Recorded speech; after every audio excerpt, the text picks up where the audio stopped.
pertama, kedatangan saya siang hari ini adalah dalam rangka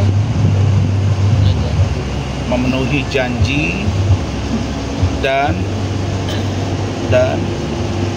memperoleh hasil yang akan disampaikan oleh 4 lembaga pemerintah, yaitu Kemen PPA, KPAI, kemudian unit PPA Polres Jakarta Selatan, dan UPT PPA,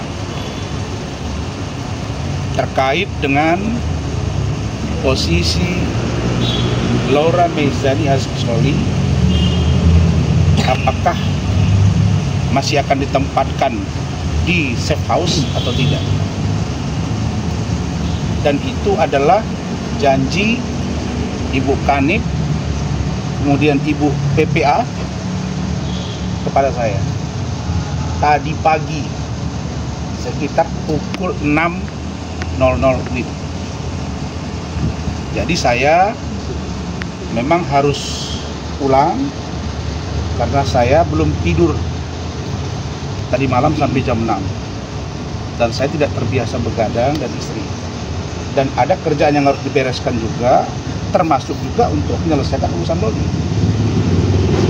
Di situ disepakati,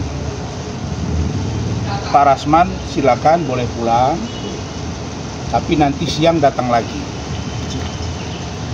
Dan Loli lebih daripada 1 jam dibujuk supaya mau, ya. Jadi di dalam ruangan Ibu Kanit itu 1 jam lebih. Di luar itu juga di ruang konseling. Jadi kami itu ngurusi Loli itu berjam-jam, dan Loli tidak mau melepaskan tangannya dari tangan istri saya, Bu Ade. Dia pegang begini. Kenapa? Karena dia mengatakan trauma dengan safe house sekarang. Ini perlu dikritisi. Kenapa? Karena dia mengatakan dia bergabung dengan ODGJ,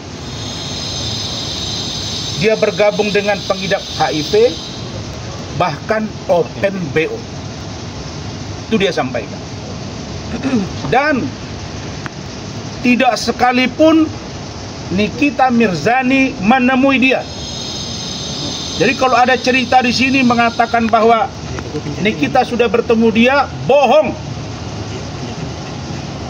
Bohong. Dan saya tanya, apakah kamu yang tidak mau bertemu atau Nikita? Saya sebut nama aja. Dia bilang, sebenarnya saya pun menunggu dia. 1 bulan pertama, 2 bulan pertama, 3 bulan pertama, ternyata tidak pernah datang. Termasuk pengacaranya pun tidak pernah mendampingi saya dalam pemeriksaan. Dan itu dibenarkan oleh PPA di safe house itu. Pertanyaan seriusnya adalah, kalau ada anak manusia, kemudian dia menghubungi kita, dibuktikan dengan video call, dia sudah minta tolong, menangis, dan kemudian kalau tidak saya bantu biar saya mati saja. Kira-kira kalian harus melakukan apa? Kucing saja di depan mobil kita mau ditabrak, kita pinggirkan. Hewan saja yang sudah mau dianiaya ada berkasus dengan hukum, apalagi manusia, Pak. Dan saya bukan orang bodoh. Saya punya tim. Istri saya itu bukan saja sebagai istri berperan, tapi dia juga berperan sebagai pemberi masukan yang konstruktif kepada saya. Saya hubungi Saudara Rahmat karena sudah pukul 11:30 malam. Saya dihubungi oleh Loli. Rahmat sudah tidur. Saya hubungi Kementerian PPA, Pak Deputi Bidang Perlindungan Anak, Bapak Nahar. Lebih dari 7 kali tidak diangkat masuk, tapi mungkin sudah tidur. Saya hubungi lagi yang lain, Ibu Nurma, juga tidak diangkat. Pertanyaan seriusnya,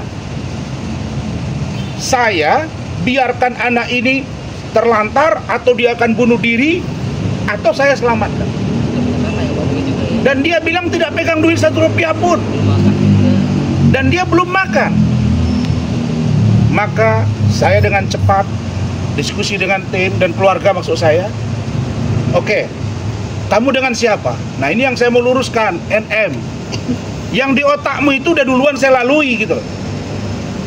Kau kasus ke kasus, sekarang saya bentuk tim. Saya bentuk tim karena saya dianiaya. Nih, ada visumnya dan saya bentuk tim. Nanti dipimpin oleh Saudara Lecumanan untuk memproses ini dan tangkap yang namanya Nikita Mirzani. Tidak ada ampun buat kau. Saya menolong anak kau. Saya membantu anak kau.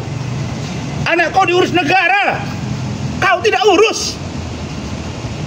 Apa yang kau urus dari seorang Loli?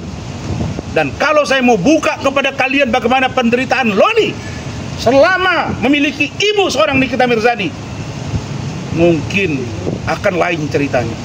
Tapi saya tidak mau menceritakan itu.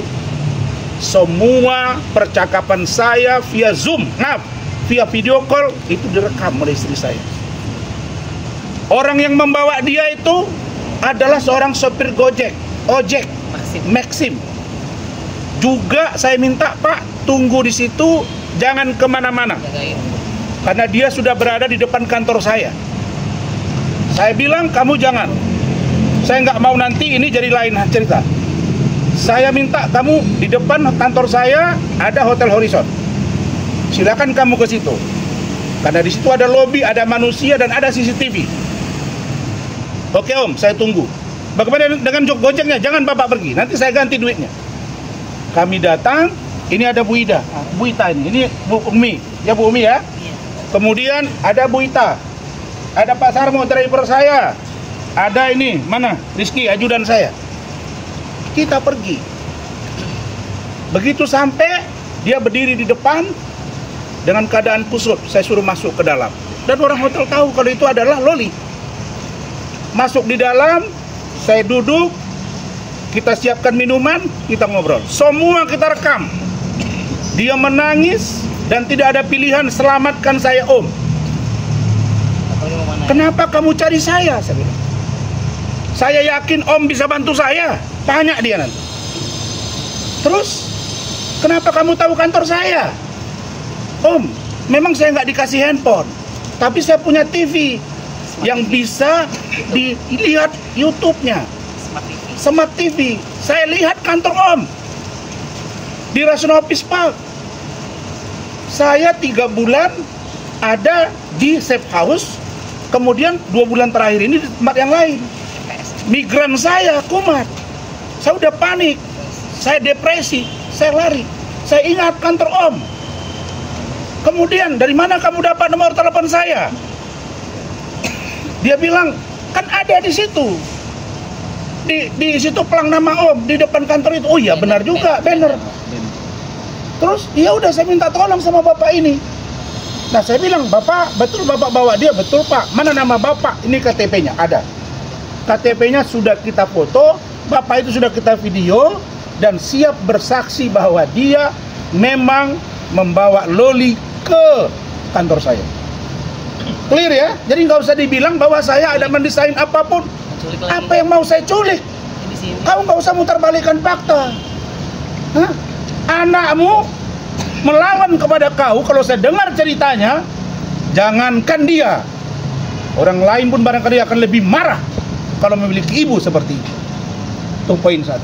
Poin yang kedua, saya kemarin dari sidang pengadilan Jakarta Utara, saya pergi ke tempat Al-Filim almarhum. Memang saya dengan wartawan sampai tengah 10 malam, dan kita bubar di situ. Wartawan tanya, di mana Bang? Saya lagi ada. Kita lagi urusin begini, di mana? Iya, saya mau bikin. Saya nggak tahu Polres mana segala macam. Terus apa urusannya kalau media tahu? Terus kalian bisa dilarang apa? Nah, sampai di sini. Tapi sebelum sampai di sini saya berdiskusi dengan Bu Ade, saya berpikir apa yang harus saya lakukan. Kemen PPA nggak diangkat. Kalau pergi ke KPAI yang ada security. Kalau ke Polda Metro nanti dikira saya melangkahi. Saya bawa ke Mabes Polri makin nggak nyaman. Bawa ke rumah saya salah. Simpan di kantor saya salah. Saya tahu dia masih di bawah umur, tapi ingat, umur dia tinggal 4 bulan lagi. 28 Mei dia sudah 18 tahun. Ini kita. Kau pilih anakmu akan jadi bom waktu buat kau, atau kau berbaik-baikan dengan dia. Datang kau ke saya bantu memperbaiki kau dengan dia. Kurang tulus apa saya?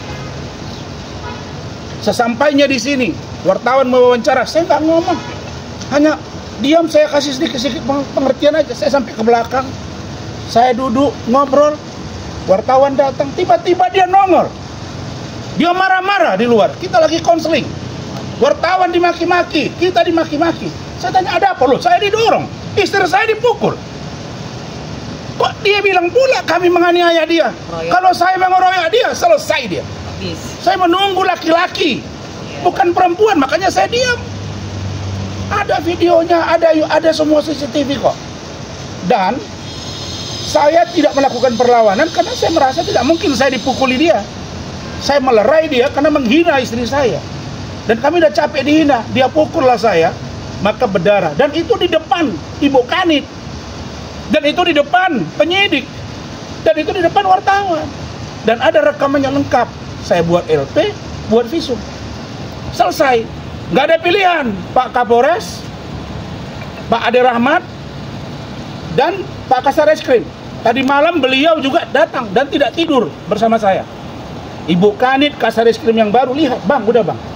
Abang buat visum, dia perintah anak buah buat visum. Saya tadinya berpikir ini apa sih kalau ini sebuah pengorbanan untuk kebaikan Loli. Tidak masalah. Tapi begitu saya lihat dia punya postingan masih membangun narasi yang saya duga ini kemunafikan.